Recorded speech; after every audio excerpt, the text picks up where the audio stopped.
Customizing your cars is one of the best things to do in any of these simulation games, be it trucks in ATS, ETS, be it customizing the setup for your tractors in Farm Sim, or just making your cars look absolutely fantastic in Taxi Life. And to that end, they did release a supporters pack very early on that allows you to do more customization things with your cars.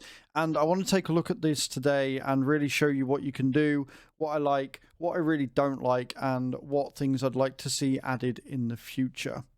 The first thing that they added was a couple of extra gear stick knobs. It's not really anything major. The one that I really like, though, is the wooden knob here. It's very cheap, but it looks really, really good, and it suits a lot of the cars more than I would expect.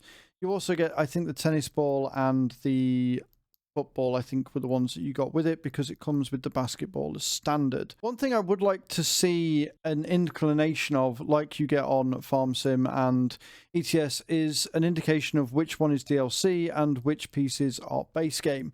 Partly because it makes my job a hell of a lot easier. Really, really happy with the gear sticks that they've added into the game.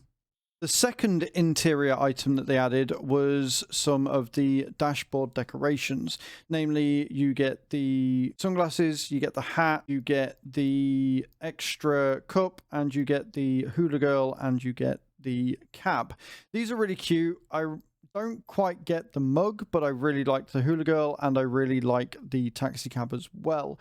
I think that the taxi cab is cute and fits the theme of the game very, very well.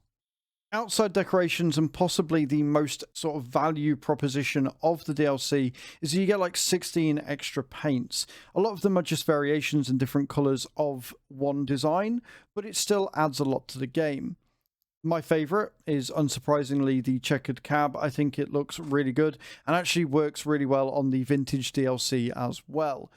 I think that some of the street designs look fantastic, but there are a couple that don't really work on some of the cars. I can't work out if it's a texture problem. I can't work out if they actually meant it to look like this, but on the van specifically, the front looks really just not great. It looks sort of half done and half finished. It looks like it hasn't finished rendering.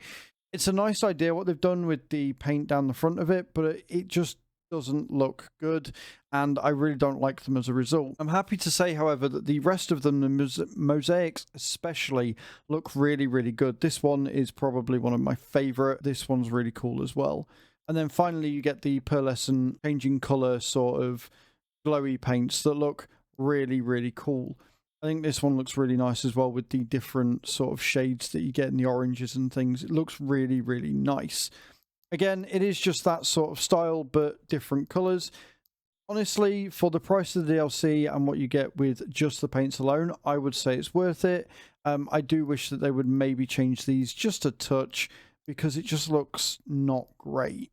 Another thing that you get for the exterior of your cab is a taxi sign. You only get the one extra, and it is a very specific style. I personally don't think it works with a lot of the cars because they're too modern, too new, but it does work really well with the old vintage DLC, the older car. It's a really cool, very novelty item. I feel like it's a bit too square and blocky to go with a lot of the newer style cars that they've got in the game, but it's still a nice addition, and it's fairly cheap to add on as well. Lastly, they have added 3 new wheels or rims to the design as well. These are really cool. They're all white wall tires, and they have different styles. The third one is probably the best. It's definitely the coolest. However, it's not that great when you're in game. The reason why it's not great when you're in game is because of the way they've animated the wheels. It's very blurry. It doesn't really keep its wheeled shape. It just looks a bit of a mess. And as a result, you don't get to really enjoy this DLC and the way that this tires and the rims look as a result, which is a bit of a shame. Overall, though, I really like this DLC. I think that you can really customize until your heart's content, and hopefully they will add more. I do think $8.99 is a little bit pricey, but it is designed to help the devs to continue supporting and making more DLC for the game in future, and it is purely cosmetic. It's not like the vintage DLC, which actually gives you a benefit in game. It is purely just aesthetics and cosmetics, so I don't mind too much. It's not that egregious. I really like this DLC. I love some of the paints. I do hope that they change the painted ones later on, maybe tidy them up a little bit, but overall, very, very happy with this. Let me know in those comments down below if you would also like more DLCs to be added and what your favorite paint or customization object that you have for this current DLC. Thank you very much for watching. Ciao, ciao.